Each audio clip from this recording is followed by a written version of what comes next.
What would you do if the price of saving a life was your own? France, 1939. Two sisters, one war. And choices that will burn through generations. One will fight in the shadows. The other will survive what no one should, but both will learn there. Silence can be deadlier than bullets. This isn't just a story about war, it's about the women history tried to forget. And the voices that refuse to be silenced. Welcome to The Nightingale. This is not a tale of heroes, it's a tale of what it costs to become one. Hello, everyone, and welcome. Pause. Welcome to BookPodCastZone. I'm Emma. And I'm John. And you are here for The Deep Dive. This is where we take a stack of sources, could be articles, research, maybe even your own notes if you sent them in, and we really dig in, pull out the most important nuggets of knowledge, the key insights. Yeah, think of it as maybe your shortcut to being truly well-informed on something specific. We try to find the surprising facts, maybe add just enough humor to keep you well hooked. And today we are embarking on a really profoundly emotional and, I think, historically rich deep dive. We're heading into the compelling world of Kristin Hannah's acclaimed novel, The Nightingale. Mm-hmm. Such a powerful book. It really is. And our mission today is to unpack the most crucial insights from its powerful narrative.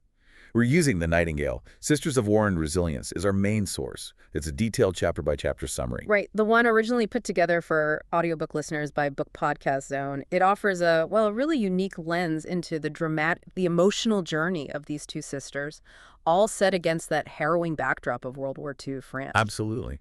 We'll be exploring these really potent themes of resilience, sisterhood, that bond is so central, and importantly, the often overlooked yet utterly vital contributions of women during one of history's darkest periods. It's going to be intense, but illuminating, I think. We're going to explore what it really means to choose, to sacrifice, how you find heroism when the world is literally collapsing around you. Let's unpack this. Okay. So before we really plunge into the chapter-by-chapter details, let's just set the stage a bit for The Nightingale, because this isn't just, another World War II novel. It feels different. It does. It's a deeply resonant piece of historical fiction. And it centers on these two French sisters, Vianne and Isabelle Rossignol. Their lives are just irrevocably altered, twisted, really, by the German occupation of France. Right. And what makes it so powerful, I think, is that it doesn't just give you the big picture, the grand sweep of history, the battles, the political shifts. Instead, it really zeroes in on the deeply personal, often agonizing choices. Exactly. Choices made by ordinary people under the most extraordinary, brutal duress. It's fundamentally a story about the individual human heart caught right in the middle of this huge, destructive global conflict. Yeah, the micro versus the macro, almost. Precisely. And what stands out so powerfully in Hannah's narrative, what she does so skillfully, is how she uses these two sisters to explore vastly contrasting, yet, and this is key, equally valid forms of resistance and survival. That's such a critical point, the contrast. It is. The novel doesn't just tell their stories side by side like two separate threads. It masterfully weaves together their diverging paths, showing the sheer complexity of courage. It's not monolithic. So you have Vianne, the older sister. She strives at all costs, really, to protect her family, her daughter Sophie, just to survive each day, to keep some fragile semblance of normalcy alive in that occupied village. Her world shrinks, in a way. While the other sister, Isabelle, the younger one, she actively fights in the shadows. She embraces the dangerous, the overt acts of defiance. She seeks out the resistance. Complete opposites in approach, almost. Almost. And the brilliance lies in how Hannah illustrates that both approaches, though so different, are profound acts of courage. They illuminate the human spirit's capacity for endurance, for love, even amidst unimaginable suffering. The book is lauded for that emotional depth, and its historical backdrop feels meticulously researched, too. Yeah, you really feel like you're there. You do. It offers this unique perspective on humanity's ability to endure, to love, even when everything seems lost. So for you, our listener, this story resonates so deeply because it touches on these truly universal themes, doesn't it? It forces us, I think, to ask ourselves some hard questions. Like, what does it mean to choose survival? When is survival itself an act of resistance? What does it mean to choose sacrifice? How far do you go to protect those you love when every fiber of your being is tested? And how do you find your own form of heroism, especially when the world around you isn't just collapsing, but actively trying to crush your spirit, your very will to live? It definitely challenges our preconceived notions of what makes a hero. It's not always the person with the gun, is it? Not at all. It's far more complex, far more human. Okay, let's dive into the chapters. Part 1, The Gathering Storm, chapters 1 to 3. Chapter 1, The Quiet Village, the pre-war idyllic life and its rupture. All right, chapter 1. Our journey into the Nightingale doesn't actually begin in the heart of the war, which is interesting. It starts much later, in 1995. With this elderly woman reflecting on her past. And you immediately get this sense, don't you, that it's a past filled with profound, maybe even traumatic experiences. There's a weight there. Definitely. It sets this poignant, reflective tone right away. It hints at a long-held secret, maybe, or a burden she's carried for decades. And then we're transported back to 1939 to Carriveau. Yeah. This tranquil, almost picture-perfect village in France. It feels untouched, almost dreamlike. Yeah, idyllic is the word. And here we meet Vianne Mauriac, the older sister. She's living what seems like this perfectly peaceful life with her husband Antoine, who she clearly adores, and their young daughter Sophie. You can almost picture it, can't you? The gentle rhythm of daily life, the comforting predictability, the quiet domesticity, maybe the smell of fresh bread from the local boulangerie. Yeah, the soft murmur of conversations in the village square, the routine of family meals, just normal life, safe. But you feel the tension underneath. This perfect, seemingly unshakable world is right on the very brink of unthinkable change. And the first crack appears when her husband, Antoine, is drafted. Such a common experience then, but devastating personally. Absolutely. It's a seemingly small act in the grand scheme of the coming war. But for Vianne, it's the first sharp tear in the fabric of her secure existence. It's that moment the idyllic life begins to fray, setting the stage for the profound resilience she'll eventually need to discover within herself. She has no idea what's coming, really. None of them do. Not really. And this serene opening, it sets this poignant, almost heartbreaking tone because we, the listeners, we know what's coming. Yeah. We have the historical hindsight. Right. France, in 1939, was teetering on the precipice. The German invasion wasn't just some distant threat people read about. It was an imminent, terrifying reality that folks could feel closing in. You can sense the anxiety building. Definitely. The forced conscription of men like Antoine disrupted countless families, plunging them practically overnight into this period of extreme uncertainty and fear. Imagine the widespread anxiety gripping communities across France. It's the tearful goodbyes at train stations. Exactly. The desperate farewells, the overwhelming sense of powerlessness as entire towns watched their men depart for a war whose true horror they could barely even fathom at that point. And Hannah masterfully contrasts Vianne's sheltered domesticity, her focus on home and hearth, with this encroaching, brutal reality of war. It immediately draws you into the high emotional stakes.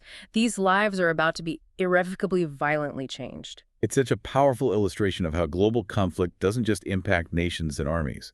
It utterly shatters the quiet, personal worlds of individuals, leaving behind these profound, lasting scars. It's not abstract, it's deeply personal. It truly is that quiet before the storm feeling, isn't it? That deceptive calm that feels less like real peace and more like a collective held breath.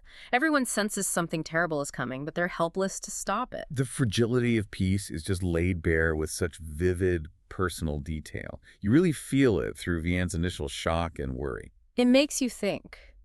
When you consider your own life, your own routines, your quiet moments, and then imagine everything you know, your family's security, suddenly threatened by forces completely outside your control. How would you begin to cope? It's a terrifying thought. How would you handle that initial fraying of your world? Would you cling desperately to what, try to maintain normalcy at all costs? Or would a different, maybe more defiant instinct begin to stir, that need to act, to resist, even in small ways? That's the core question the book starts to explore right away through the two sisters. Okay, that was chapter 1. A quick reminder, folks, if you're finding this deep dive insightful, please do take a moment to like, subscribe, and maybe share it with others who love historical fiction or just a powerful story. It really helps us keep these conversations going. It does, thank you. Now on to Chapter 2. Chapter 2. Isabelle's Rebellion, a Spark of Defiance. All right, Chapter 2. So as Vianne's world is shrinking, becoming more precarious with Antoine gone, Hannah introduces us to her younger sister, Isabelle Rossignol. And wow, she is a stark contrast. A deliberate contrast, absolutely. Isabelle is fiery, impulsive, incredibly restless. She's constantly chafing against authority, against convention.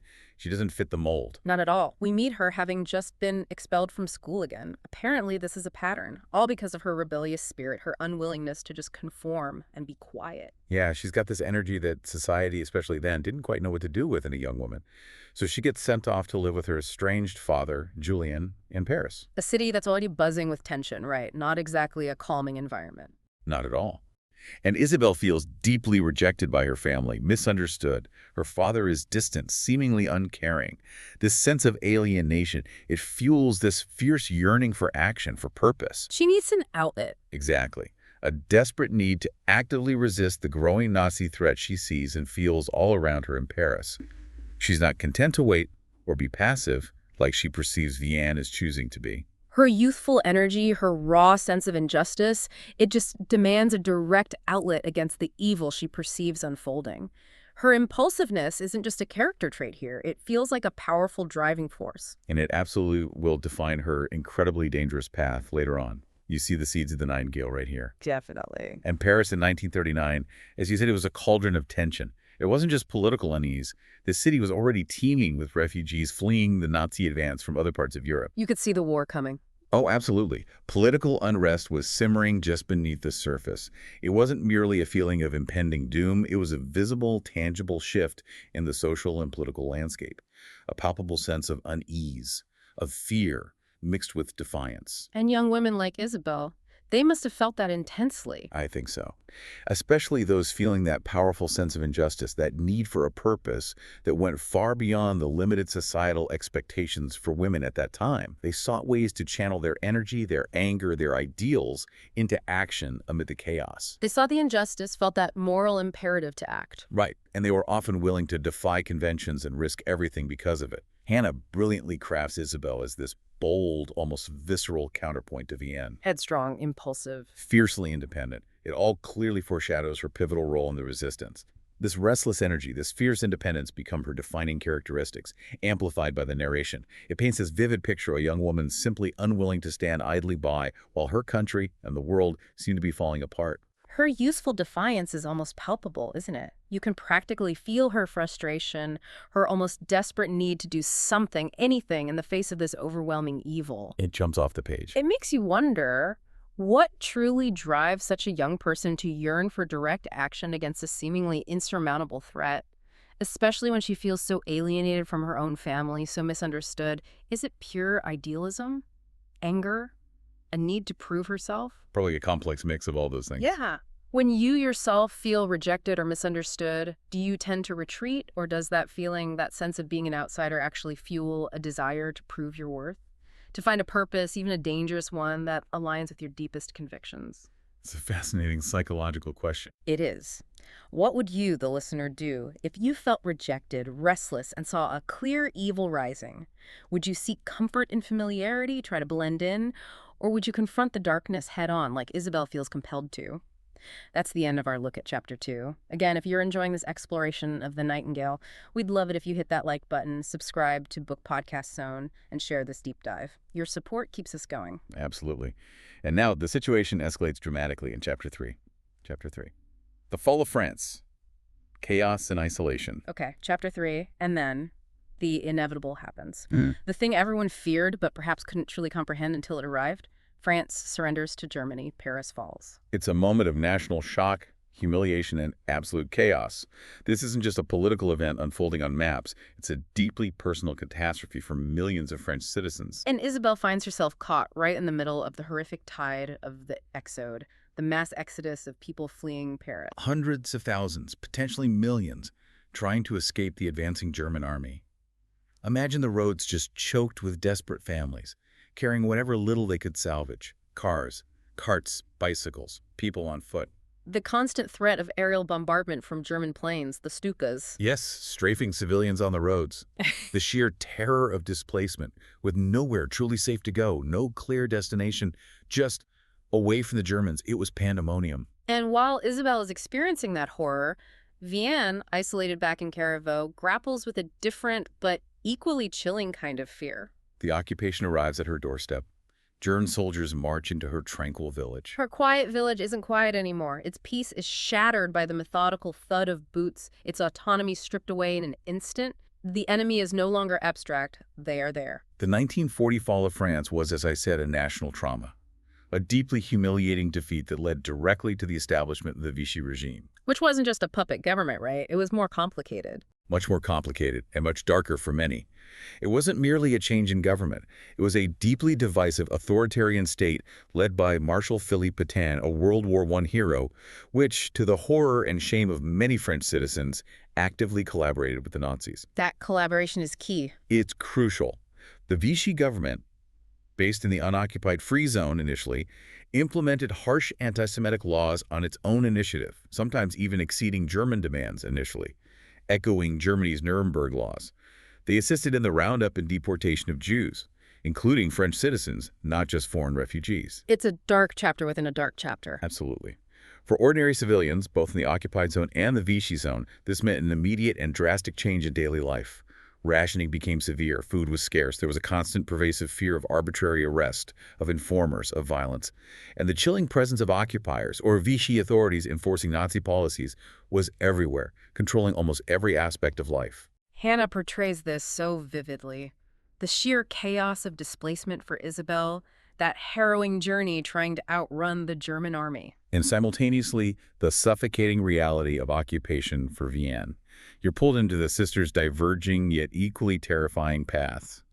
They experience the fall of their country in such different, visceral ways. The emotional weight of that national defeat, you feel it profoundly on an individual level. Whether you're fleeing a fallen capital like Isabelle or witnessing soldiers take over your quiet town like Vianne, forever altering its familiar landscape and rhythms. It's that feeling of powerlessness, of your world being turned upside down overnight. This period truly highlights how quickly life can change, how swiftly a familiar world can become utterly unrecognizable. One day you're living in peace, maybe worrying about mundane things. The next you're a refugee fleeing for your life, or living under the iron heel of occupation. The ground shifts beneath your feet. So for you, the listener, what does this initial chaotic phase tell us about the immediate shock and the desperate, often instinctive adaptation required when faced with overwhelming societal collapse? It's not just about surviving the big events, the bombings, or the arrests, is it?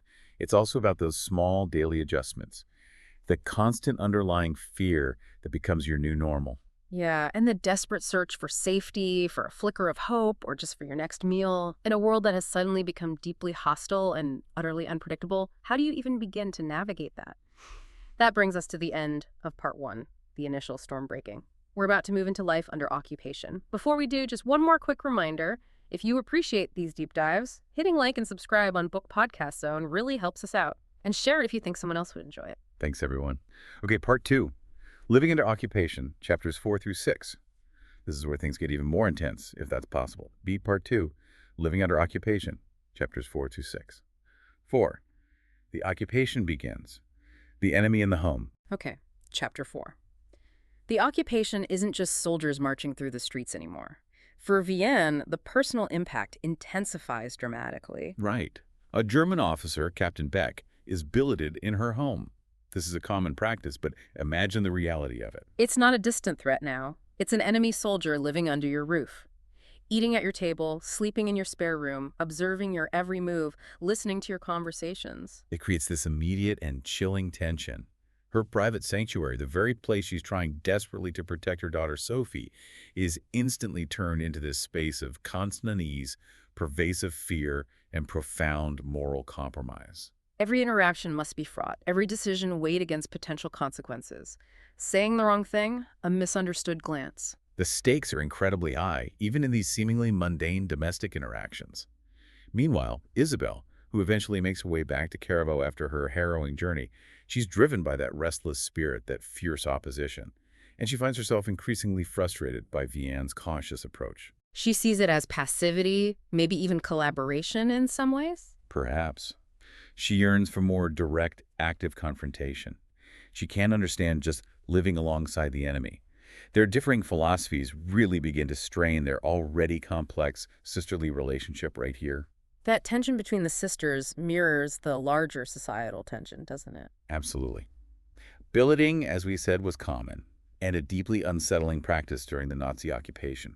It was a deliberate tactic by the occupiers to assert control, gather intelligence, and create psychological pressure.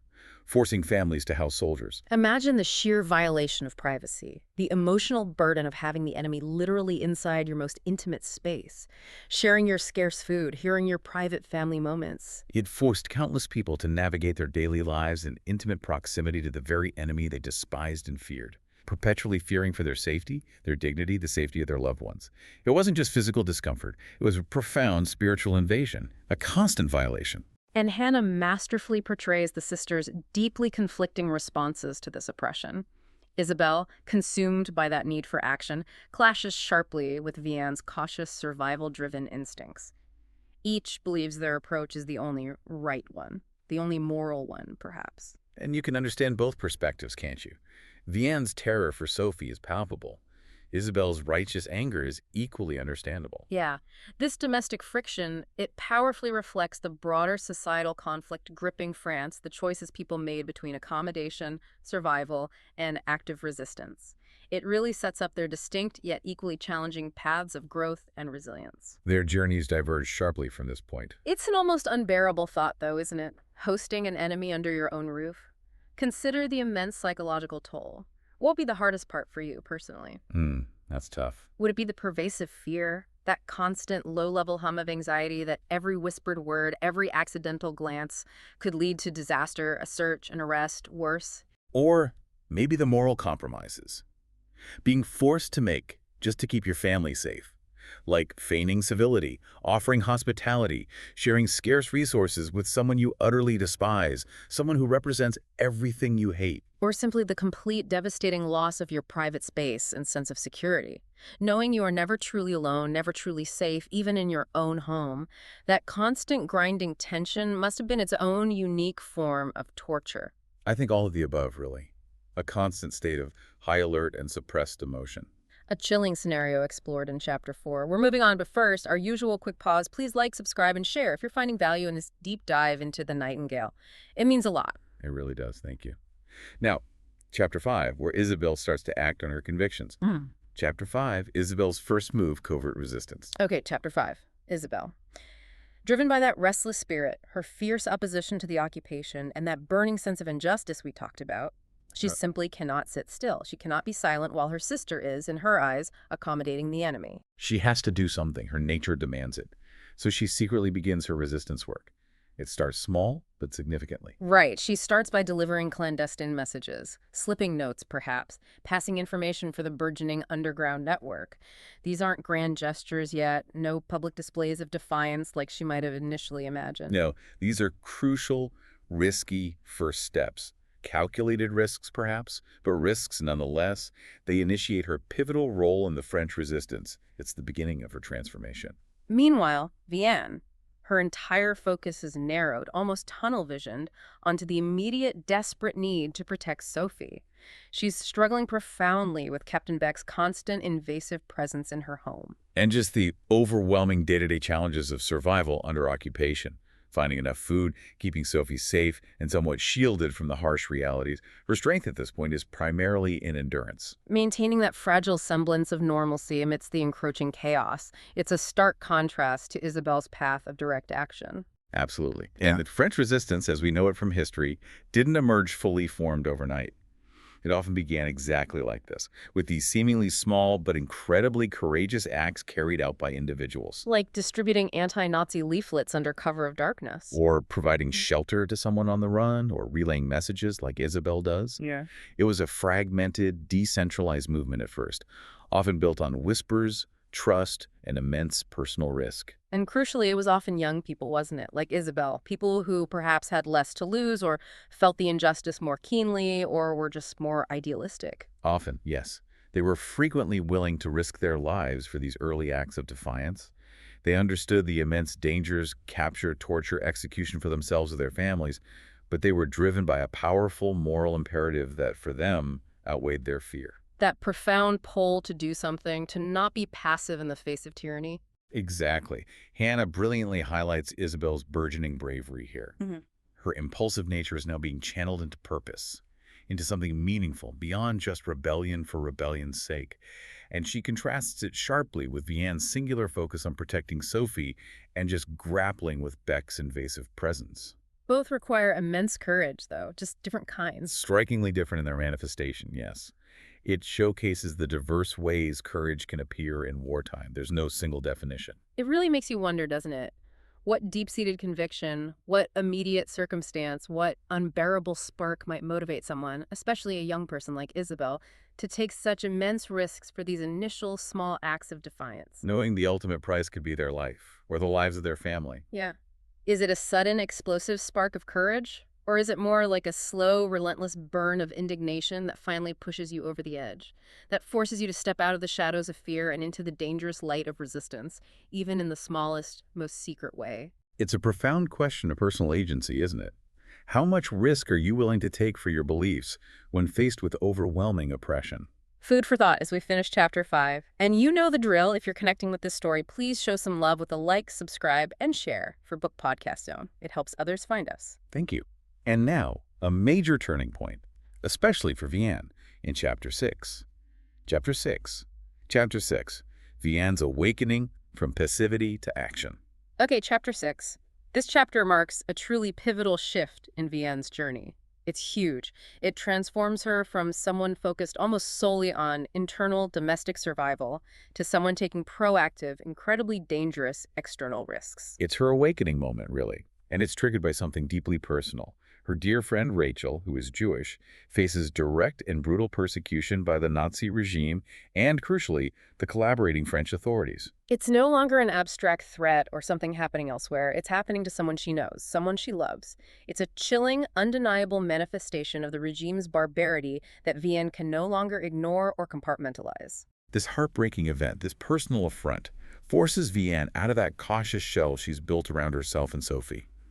It pushes her beyond the passive survival she had clung to for so long. So what does she do? She begins actively helping Jewish children, risking her own safety and, critically, the safety of her daughter Sophie, by hiding them from the Nazis and the French police who are rounding them up. Hiding them in her own home while a German officer is living there. Sometimes, yes, or finding other safe havens. It's an act of incredible bravery and risk. This is not just an act of compassion, it is a profound moral choice.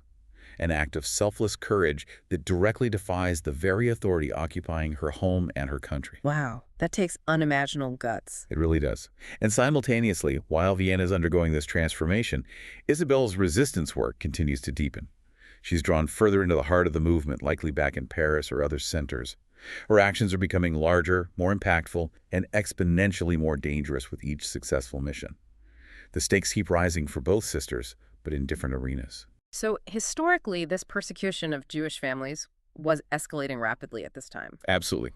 By 1942, the Vichy regime, often working closely with the Germans, was aggressively enforcing anti-Semitic laws, mandating Jewish citizens to wear the yellow star, confiscating property, initiating mass arrests like the infamous Veldiv roundup in Paris in July 42, and facilitating their deportation to concentration camps in the East, primarily Auschwitz. Making the plight of Jewish families utterly dire and immediate daily terror? Yes, and civilians who hid Jewish families or aided their escape, like Vianne begins to do, they did so at unimaginable personal risk, facing torture, immediate execution, or even the collective punishment of their entire families if discovered by the Gestapo or the French milice.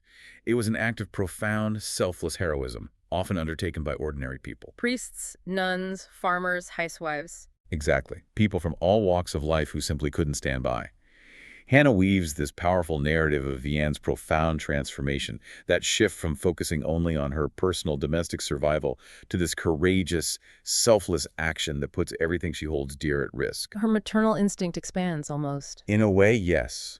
Her protective sphere widens beyond just Sophie. This moral growth, driven by deep empathy for Rachel and those children and a burgeoning sense of duty, deeply engages you, the listener. It shows how truly extraordinary acts can emerge from ordinary people when faced with extreme injustice. It illuminates the quiet yet immensely powerful impact of individual compassion in the face of widespread, state-sanctioned evil. This is truly where Vianne awakens, isn't it? It's not that sudden, dramatic call to arms like Isabelle might have experienced. It's a quiet, deeply personal act of defiance born out of profound compassion and a refusal to stand by while innocence is destroyed. A different kind of courage blooming. What does her decision to help Rachel and these children, despite the overwhelming fear, despite the direct threat literally under her own roof, tell us about how ordinary people can transcend their own anxieties, how they can become truly extraordinary in times of crisis. It suggests that heroism isn't always about fighting battles on a grand stage. It's profoundly about protecting the vulnerable, nurturing hope, and refusing to let humanity die, even when the world seems intent on extinguishing it. It's a powerful testament, isn't it, to the idea that even in the darkest of times, compassion can ignite these unexpected, incredibly potent forms of courage. And that's the turning point in Chapter 6. We're seeing Vianne step into her own form of resistance. Before we move to Part 3, where Isabelle's legend grows, please take a second to like, subscribe, and share Book Podcast Zone. It helps more people find these stories. Thanks again. Now, Part 3, The Nightingale's Flight, Chapters 7 and 8. Things are about to get even more perilous for Isabelle. See Part 3. The Nightingale's Flight, Chapter 7 to 8. Chapter 7, The Nightingale Emerges, a Legend in the Making. All right, Chapter 7, Isabelle. Her daring, her work in the resistance, it takes on truly legendary proportions now. This is where she adopts the code name that gives the book its title, The Nightingale. Le Rossignol, a name that would become synonymous with desperate hope and daring escape for downed Allied airmen trapped behind enemy lines. Her missions become incredibly dangerous, critically important for the Allied war effort.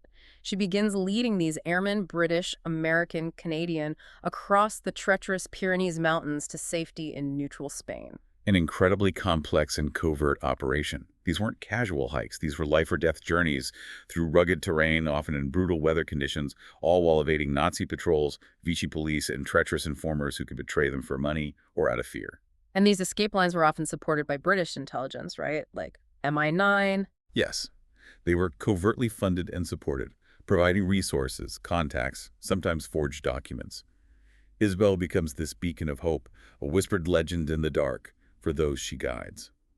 Imagine being a young pilot, shot down, alone in enemy territory, and hearing about this mysterious woman who might be able to get you home. She embodies courage and defiance. But while Isabelle is forging this public or semi-public legend as the Nightingale, Vianne is continuing her own vital, equally dangerous, but much quieter work. Right.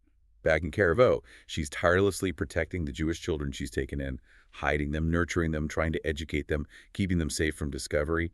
It's a constant, nerve-wracking tightrope walk of fear and love, performed under the very noses of the occupiers. Two sisters, two incredibly dangerous paths, both saving lives in vastly different ways. Absolutely. And these escape networks, like the famous Comet Line and the various other routes over the Pyrenees, were absolutely vital lifelines for Allied airmen trapped in occupied Europe. Getting experienced pilots and crew back to Britain was a huge strategic priority. And what's often overlooked, as the book highlights, is the role of women in these networks. Critically overlooked, many of these incredibly dangerous operations were indeed led or significantly supported by women. They served as guides, safe housekeepers, couriers. They faced severe risks, capture, brutal interrogation by the Gestapo, torture, deportation to concentration camps like Ravensbrück, which was primarily for women, or summary execution. Why were women sometimes effective in these roles? Sometimes they were underestimated by the occupiers, seen as less likely to be involved in serious resistance. They could sometimes move more freely, blend in more easily perhaps, but mostly it was because they were driven by an indomitable spirit of profound moral conviction that pushed them to act, regardless of the danger. Hannah's storytelling really shines here, doesn't it? As Isabelle transforms into this almost mythical figure, the Nightingale, her courage just grips you with every daring escape, every close call. It really does. And the novel brilliantly contrasts Isabelle's overt, high-stakes heroism, the kind that, if known, would make headlines, with Vianne's quieter, but equally vital, daily acts of protecting innocent children in her home. It fundamentally challenges that traditional, often masculine view of a wartime hero, showing that heroism exists on this broad spectrum. Each act, each form of fortitude is equally crucial to survival and defiance in its own context. One is fighting the enemy directly, the other is preserving innocence and humanity from the enemy's grasp. This chapter truly defines Isabelle and her chosen path. She becomes the Nightingale, a symbol of active, explosive resistance, a name whispered with reverence and hope. But this powerful contrast forces that important question again for you, the listener. What truly constitutes heroism in a time of war? Is it always the grand, overt gestures of defiance that make headlines and earn medals, the daring escapes, the sabotage? Or can it also be the quiet, daily, persistent act of protecting innocent life, providing comfort, maintaining hope, preserving a flicker of humanity in the face of overwhelming evil, as Vianne continues to do in her own profoundly impactful, deeply risky way. Which act, if you had to say, requires more sustained fortitude, more raw, enduring courage day after day, the sudden bursts of action or the constant grinding vigilance? It's not an easy question to answer, is it? Maybe there isn't one answer. Thinking about heroism as we wrap up Chapter 7, and thinking about supporting shows you like a quick click on like, subscribe, or share for Book Podcast Zone goes a long way. Indeed it does. Thank you. Now, Chapter 8, the dangers escalate for both sisters. The cost of resistance becomes brutally clear. Chapter 8, the cost of resistance, escalating dangers. All right, Chapter 8. As Isabelle's missions as the Nightingale grow increasingly successful, saving more and more Allied lives, they also become inevitably exponentially riskier. Success breeds attention, unfortunately, especially unwanted attention from the Nazis and their collaborators. The more effective she becomes, the bigger the target on her back. Her name, her description, maybe even her methods become known, at least partially, to the enemy. The Gestapo would be actively hunting for the Nightingale. This increases the stakes for every single movement she makes, every decision, every person she encounters or trusts. One mistake could be fatal. Absolutely. And back in Caraveau, Vianne faces a new, even more terrifying ordeal. Captain Beck is gone, but he's replaced by a new German officer billeted in her home, Sturmbannführer von Richter. And he's depicted as much crueler, much more menacing than Beck was, right? Far more so. Oh. This isn't just a change in personnel, it's a deliberate escalation of terror in Vianne's own home. Von Richter represents the hardening face of the occupation as the war drags on. His presence tests Vianne's resolve, her resilience, her ability to protect the hidden children to their absolute limits. He adds this layer of pervasive fear and intense moral pressure to her already strained existence. So both sisters, despite their vastly different paths, Isabelle on the run, Vianne trapped in her home, they're both enduring escalating personal losses and profound psychological strain. Yes, the war is grinding them down. The constant fear, the loss of friends or contacts, the moral compromises, the sheer exhaustion.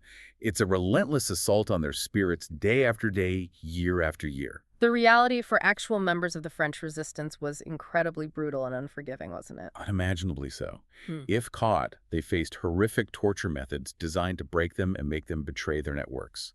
Summary execution was common, and often the Nazis practiced collective punishment reprisals against families or entire villages for acts of resistance. It was a terrifying deterrent designed to break wills and sow fear. And the occupation itself, it generally grew harsher over time. Yes, significantly.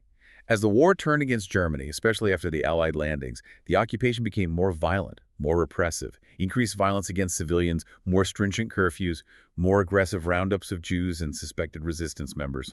Resources grew scarcer. Desperation set in on both sides.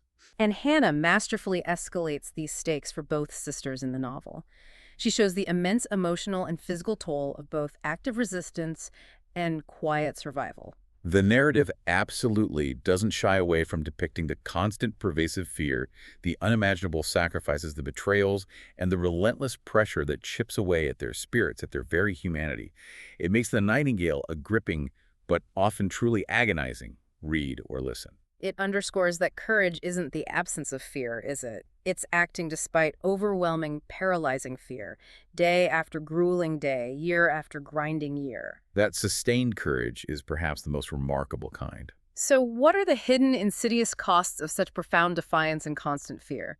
Beyond the immediate physical danger of capture or death, which is horrific enough. There's the psychological toll, the PTSD, though they wouldn't have called it that then, the erosion of trust, the hypervigilance, the moral fatigue. How does this relentless pressure day after day, year after year, erode one's spirit, one's very sense of self? Even for the most resilient individuals like Vianne and Isabelle. It's not just the big traumatic events, maybe, but the accumulation of countless small, terrifying moments, the constant tightrope walk, the near misses, the losses. They carve deep into a person's soul, leave scars that might never fully heal. How do you maintain hope? How do you find the will to persist, to protect others, when despair is a constant companion, when every sunrise brings new threats, new anxieties? That's the miracle of the human spirit that the book explores, I think. Finding those small sparks, that flicker of love or duty that keeps you going one more day. A heavy chapter, number 8, showing the rising cost. We're heading into the final, most devastating part of the story next. If you're with us on this journey, please remember to like, subscribe, and share Book Podcast Zone. We appreciate it. Okay, part 4. Sacrifice and Legacy, chapters 9 through 11. Brace yourselves. D Part 4, Sacrifice and Legacy, chapters 9 11. 9, Chapter 9, Betrayal and Capture, the Ultimate Sacrifice. Okay, Chapter 9. The story reaches its gut-wrenching, truly devastating climax in this section. This is where everything converges, forcing the sisters and their father to make these truly impossible, heart-shattering choices. The stakes are at their absolute highest. Isabelle, the intrepid nightingale, the symbol of hope for so many. She is ultimately betrayed. Betrayed by someone within the network. The book implies it, yes. Betrayals were a constant, terrifying reality. She's captured by the Nazis. And she endures unimaginable torture at their hands. This is the moment where her legendary bravery is put to the ultimate, most brutal test. It's horrific to even contemplate. It is. But then, in a desperate, profound act of paternal love and protection, her father, Julian VIII, the same father who seems so distant and cold earlier in the book, He steps up. he steps up in the most incredible way. He sacrifices himself. He falsely claims to be the nightingale, hoping beyond hope to spare his beloved daughter from the horrific fate he knows awaits her if the Nazis believe she's the true prize. Oh my God, that's breathtaking. An unbelievable act of love and courage. And as if that weren't enough trauma, in a separate, simultaneous moment of visceral terror back in Caravel. What happens with Vianne? It involves the return of Captain Beck, the first German officer. And in a desperate situation, born out of a primal need to protect Isabelle, who was also there briefly, Vianne herself is forced to commit an act she never ever thought possible. She kills Beck. Vianne kills someone? Yes. These are not choices made easily or without profound lifelong consequences. They are the desperate, raw acts of love and survival that war forces upon ordinary people in the face of absolute evil. They are pushed beyond every conceivable limit. Betrayals, as you mentioned, were tragically common in resistance networks, a devastating reality of that underground world. Absolutely. Often facilitated by intense fear, by brutal coercion of captured members, sometimes by greed, or even by ideological conviction from collaborators. Trust was paramount, but it was also incredibly fragile. And the Nazis employed these brutal, sophisticated interrogation tactics. Yes, the Gestapo were masters of it. Designed not just to extract information, names, locations, plans, but to break even the strongest wills through psychological torment, sleep deprivation, beatings, and unimaginable physical violence. Breaking the spirit was as important as getting intel. Hannah delivers a truly gut-wrenching climax here, one that resonates long, long after you've finished reading or listening. It showcases the profound, fierce love within this fractured family, Pushing its members to make these impossible choices under the most extreme duress imaginable. This chapter powerfully illustrates the raw, desperate acts of sacrifice that can emerge from the deepest human bonds, parental love, sisterly love. It pulls you right into their pain, their terror, the sheer enormity of their choices. It underscores that idea that love in wartime can be both the greatest strength, the thing that keeps you going. And also the most terrifying vulnerability. The thing that forces you to transcend your own perceived limits, your own moral boundaries perhaps, in defense of those you cherish. This chapter just throws the brutal, agonizing choices of war into such stark, undeniable relief. It's no longer theoretical. It's life or death, right there, in that moment, with irreversible consequences that will haunt them forever. It leaves you breathless. It forces us to confront that terrifying hypothetical. What would you be willing to sacrifice? What desperate, perhaps even morally ambiguous acts would you commit for those you love most when their lives hang in the balance, when there seems to be no other way out? Would you be able to make that ultimate choice? To sacrifice your own life, like Julian? Or commit an act you never thought possible, like Vianne, to save someone you hold dear? The choices they face here are truly beyond comprehension for most of us living in peacetime. An incredibly intense chapter, Chapter 9, the climax of the wartime narrative. We'll move into the aftermath next. We'll take a breath. And if this discussion is meaningful to you, please support BookPodCastZone with a like, subscribe, or share. Thank you. Chapter 10, Liberation and Aftermath. The war ends, but the story isn't over. 10. Chapter 10. Liberation and Aftermath, Scars and New Beginnings. Okay, Chapter 10. Finally, mercifully, the war ends. France is liberated. The Allies are victorious. A moment of immense joy and relief across the country, across the world. But the aftermath, as the novel shows, is far from a simple, joyful return to normalcy for those who lived through the occupation. Especially for Isabelle. She is freed from the concentration camp, likely Ravensbrück, given her resistance activities, but her health. It's irrevocably broken, both physically and profoundly mentally. She survived, but the cost was immense. She's a stark illustration of the lasting, invisible scars of war that linger long after the fighting stops. Physically ravaged by starvation, disease, abuse. And emotionally, psychologically shattered by the unspeakable horrors she witnessed and endured. The trauma is deep, pervasive. Yet, amidst this lingering pain and loss, this devastation, there's a profound act of compassion and commitment that takes place with Vianne. Yes. Vianne makes the decision to adopt one of the Jewish children she sheltered, a young boy named Ari, as her own. His family never returned. She fully embraces this new beginning, giving this orphan child a home, a mother, a future. It's a significant act of hope amidst the lingering pain of her past and the grief for what happened to Isabelle and her father. A testament to her resilience and her transformed heart. And then the narrative shifts, bringing us back to where we started. Back to 1995, revealing that the elderly woman reflecting on her past, the voice that opened the book, is indeed Vianne. Bringing the entire story full circle. It profoundly emphasizes that these experiences, these traumas, these acts of courage and sacrifice were not confined to the past. They continued to shape her very identity, her choices, her relationships, her legacy for decades. The war never truly left her. The post-World War II era for survivors, history tells us, was marked by these profound, enduring physical and emotional scars. For many, it was a silent war that continued long after the fighting officially stopped. Millions faced the immense task of rebuilding their lives amidst devastating personal loss of family, friends, homes, communities, innocence. They struggled with deep trauma, grief, survivor's guilt, and the crushing weight of their memories, often in silence, because society wanted to move on. And the adoption of orphan children, particularly Jewish children who had lost their entire families in the Holocaust. It became a quiet, powerful testament to hope and resilience in the aftermath. A way to mend broken lives, perhaps find personal healing through nurturing, reestablish a sense of family, and carry on the lineage, the memory that had been so brutally interrupted. Hannah brilliantly ties the story together here. With this poignant blend of hope, Vianne building a new life with Ari, and eventually her own son, and profound reflection on the cost. Showing how the past, though distant in time, continues to resonate powerfully in the present. Shaping identities, informing choices, defining legacies.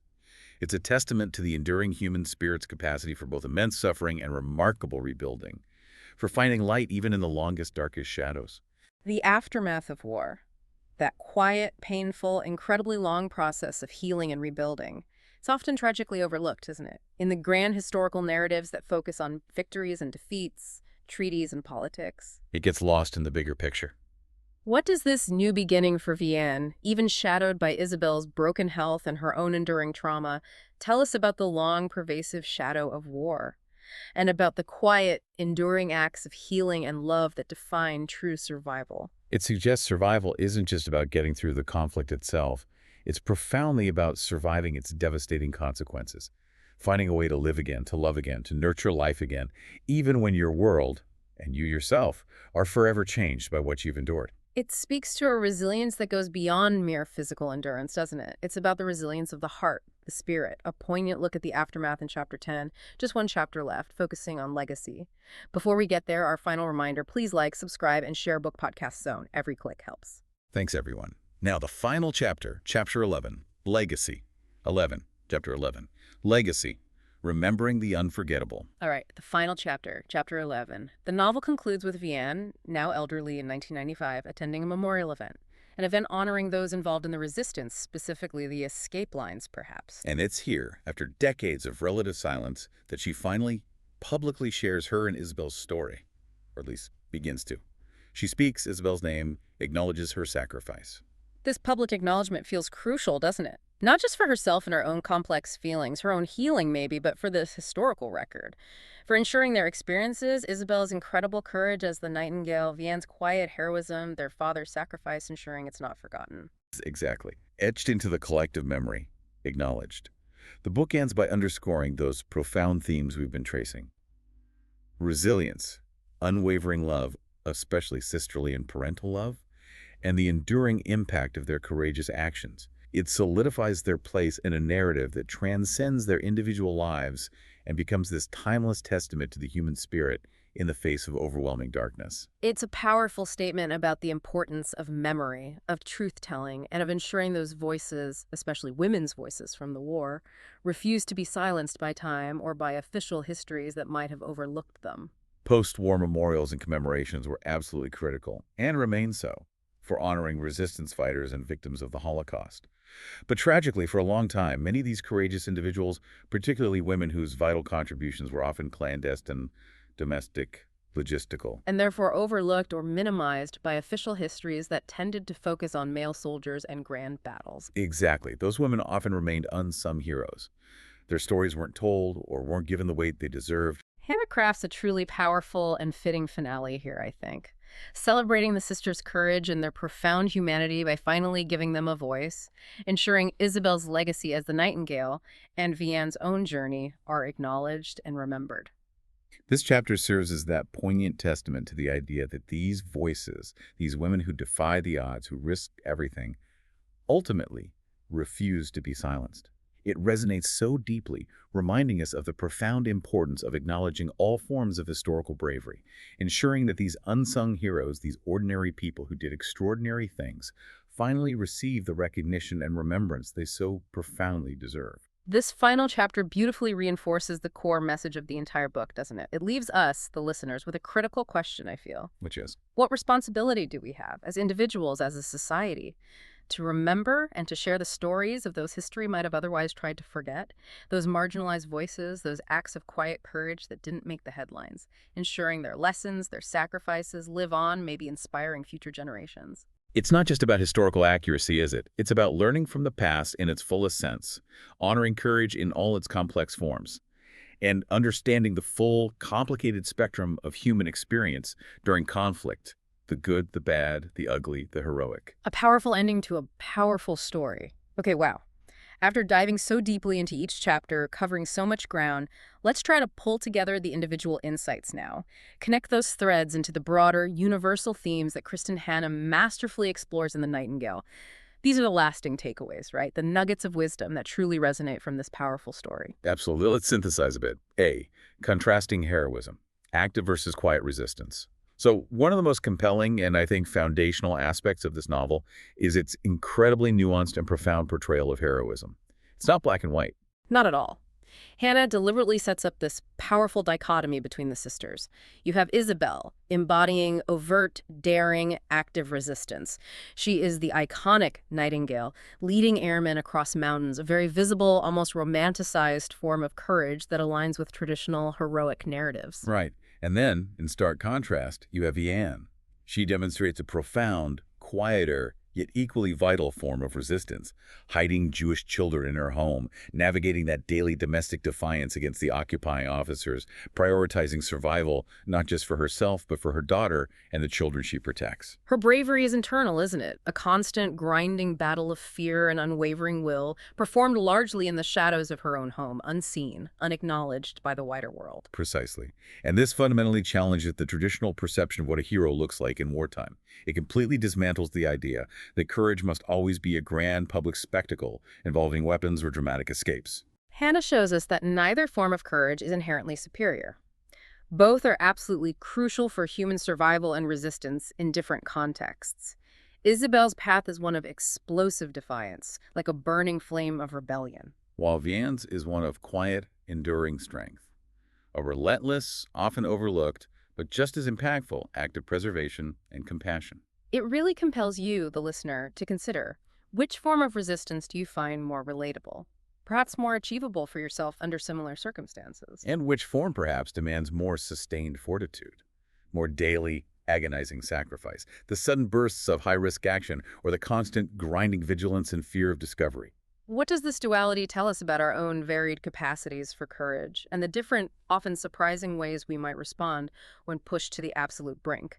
It suggests heroism is deeply personal and contextual. B, the power of sisterhood and family bonds. Moving on, at its very heart, you could argue The Nightingale is a powerful testament to the unbreakable, sometimes painful, but ultimately transformative power of family, particularly the bond between sisters. Yeah, the relationship between Vianne and Isabelle evolves so dramatically throughout the novel. It starts with clear contrasts, misunderstandings, even outright conflict and judgment. Their youthful differences, their sharp disagreements over how best to survive the war, their strained communication, especially with their father figure. Hmm. It's all very fraught initially. But as the war progresses, as the stakes get higher, their bond gradually transforms, doesn't it? Into this deep, abiding mutual love, respect, and ultimately profound sacrifice for each other. That familial connection, initially so tense, becomes their greatest source of strength, motivation, and even salvation in those darkest moments. And we see this visceral power of family manifest in those truly gut-wrenching ways we discussed. Julian's sacrifice for Isabelle. Taking her place, claiming to be the nightingale.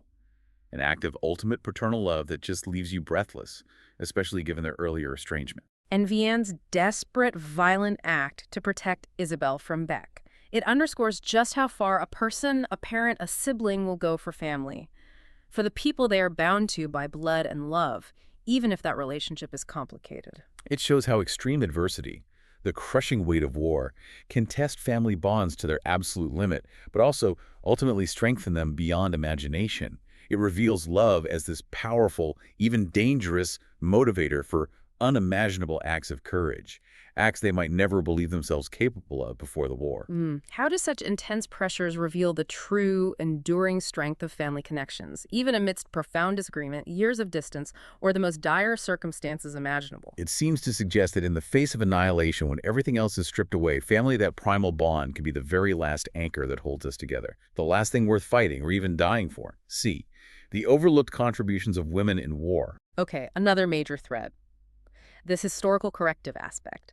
The spotlight the Nightingale shines on, the women history tried to forget. And this isn't just a clever tagline for the book. It reflects a profound historical truth, doesn't it?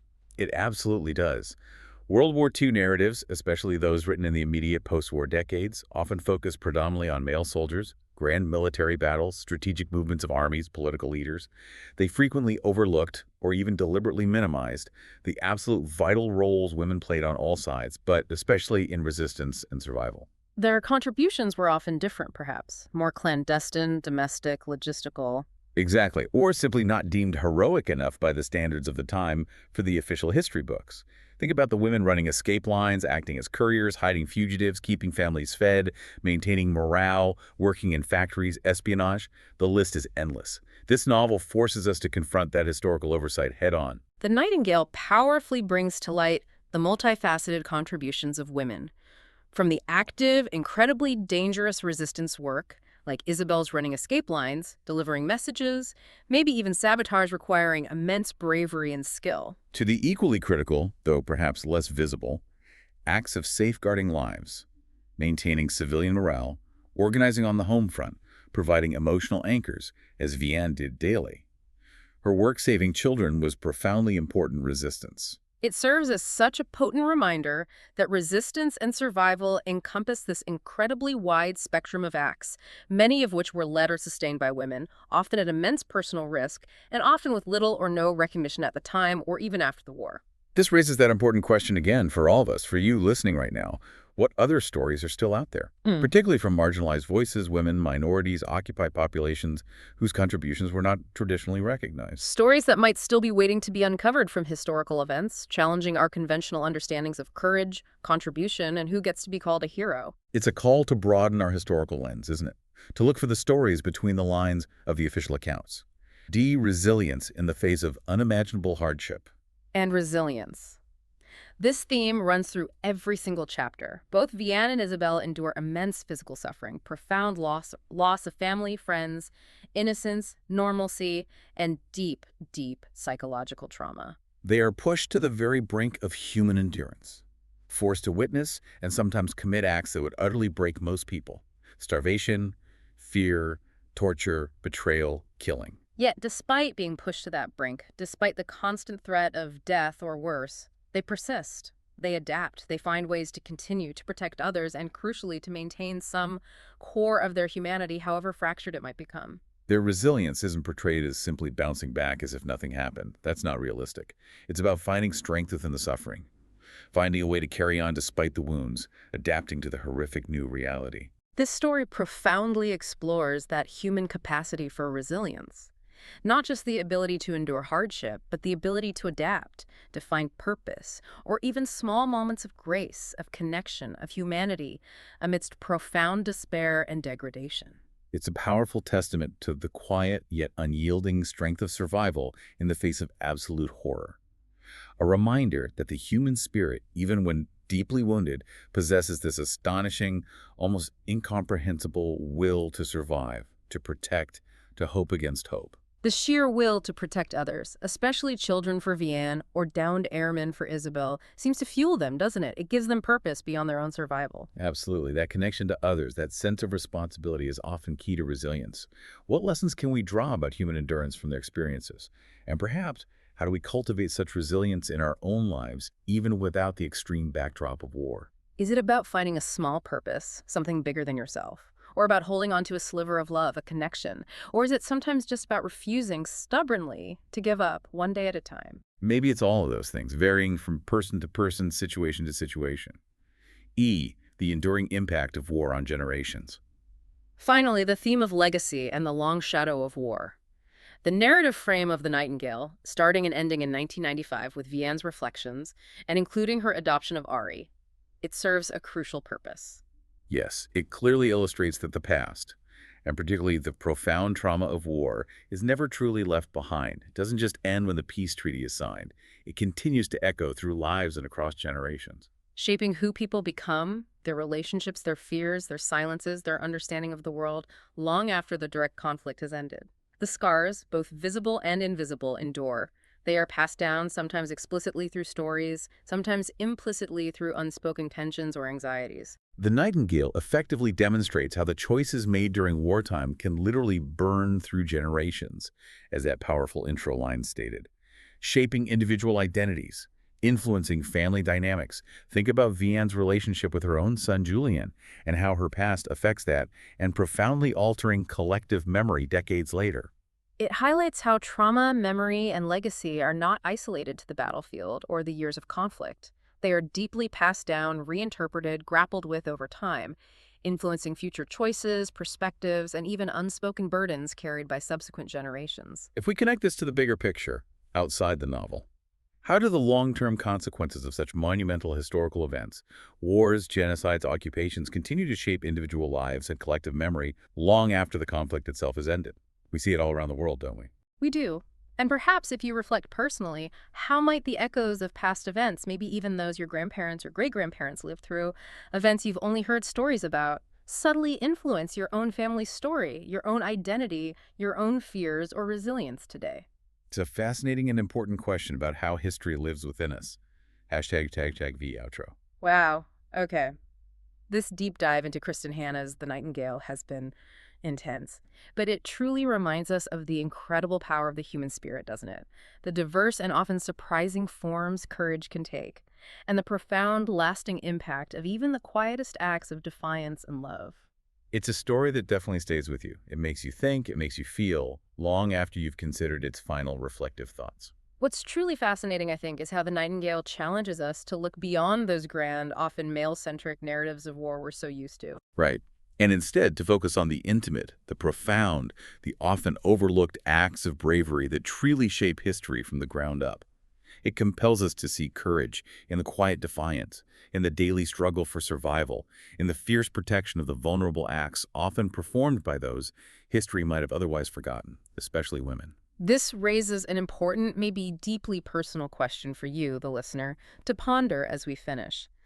What hidden strengths might you discover within yourself if pushed to the absolute limit, when everything you know and love is threatened? And perhaps what stories of quiet courage, maybe from your own family's past or even from your own life's challenges, might be waiting to be told and acknowledged?